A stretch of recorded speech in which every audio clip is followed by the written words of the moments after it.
Hi everyone, my name's Larry. I'm presenting a series of recipes and techniques to teach my children some of their favorite meals.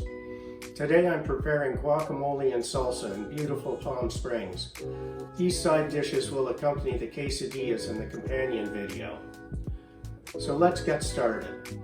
First, the guacamole. I learned this preparation from my mother-in-law, Linda. You can add additional seasonings, but I love the way this dish highlights the wonderful flavor of the avocado. In this dish we'll be using 4 ripe avocados, 2 tablespoons of brine from a jar of pickled jalapenos, and a teaspoon of salt.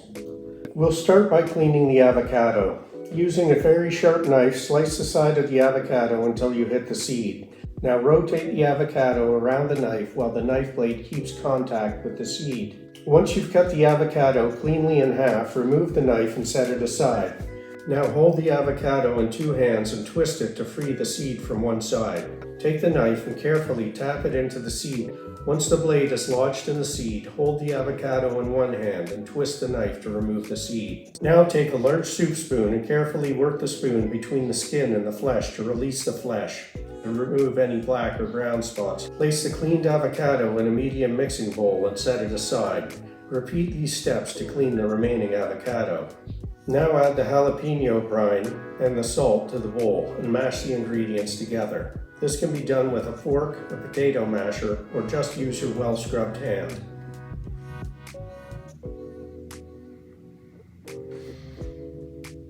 If you're not serving the guacamole right away, place it in a bowl or an airtight container with plastic wrap directly on top of the guac to prevent it from browning, and refrigerate. Now let's move on to the salsa. I love this recipe because it uses good quality canned tomatoes instead of fresh tomatoes. All the other ingredients are prepared fresh, and the end product is an excellent salsa that does away with the fuss of using fresh tomatoes. In this dish we'll be using a can of Roma tomatoes, 2 cloves of garlic finely chopped, the juice of 1 lime, a teaspoon of white wine vinegar to give it a kick, a tablespoon of fresh chopped cilantro, half a medium sweet onion, small dice, 3 slices of minced pickled jalapeno, a tablespoon of salt, a generous twist of black pepper, and about a teaspoon of olive oil.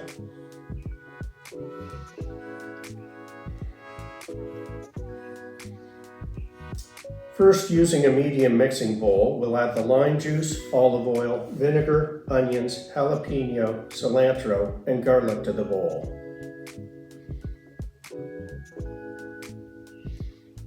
Finally, add a teaspoon of salt and a generous twist of black pepper. Now we'll drain the can of tomatoes through a strainer. Then mash the tomatoes in the strainer by hand. Make sure to do this in the sink to cut down on the mess. Once mashed, place the pulp on a cutting board and run a knife through it a few times to make sure there aren't any large pieces. Now add the tomatoes to the mixing bowl with the other ingredients and mix thoroughly.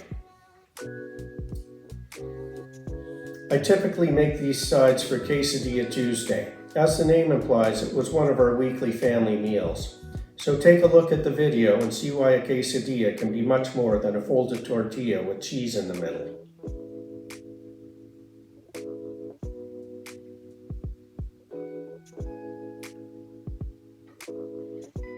I hope you enjoyed your time with me today, and thanks for watching.